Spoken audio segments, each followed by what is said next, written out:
cab over wheels. You're lucky to have a long line, Wilbert told Thomas and Toby.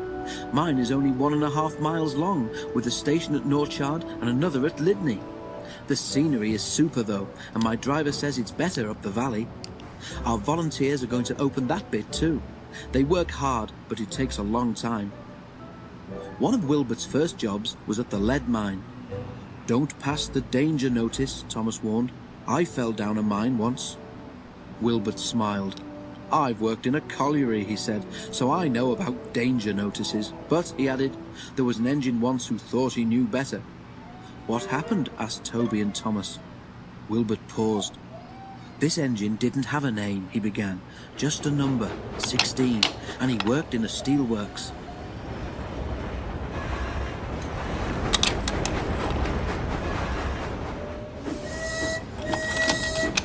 One of the jobs that 16 and his friends had to do was to take the waste from the works in special trucks to a place they called the tip.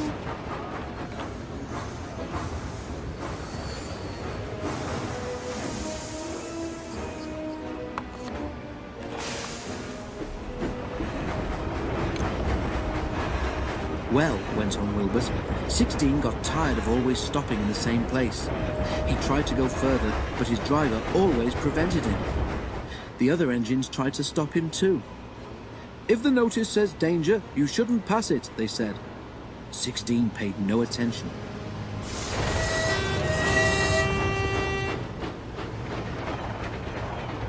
Don't be stupid, his driver said.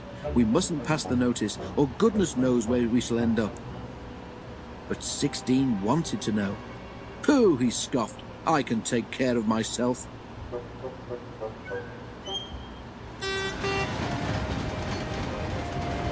One wet day, 16's chance came. The rails were slippery, and when his driver tried to stop, he couldn't.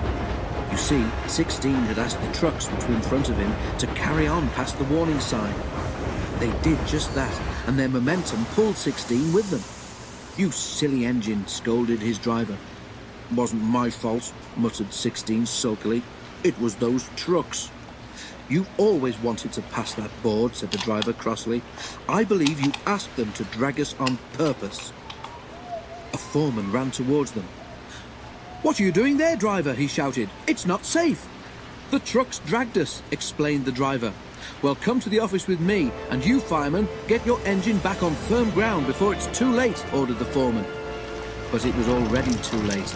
As the foreman turned away, the earth beneath 16's wheels sank and the rails sagged. A small rush of stones clattered away to the bottom of the bank. 16's fireman knew that if he tried to move the engine now, he would only make things worse. Ooh, groaned 16. Beneath his weight, the rails sagged even more. Suddenly, they fell away completely. As the fireman leapt for safety, 16 overbalanced.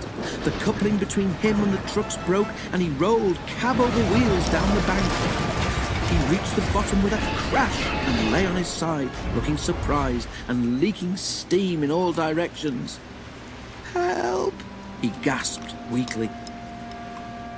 Thomas and Toby were silent. What happened to 16 after that? Ventured Toby. Oh, he was rescued, Wilbert said, but he wasn't repaired, and he was sent to the back of the shed in disgrace.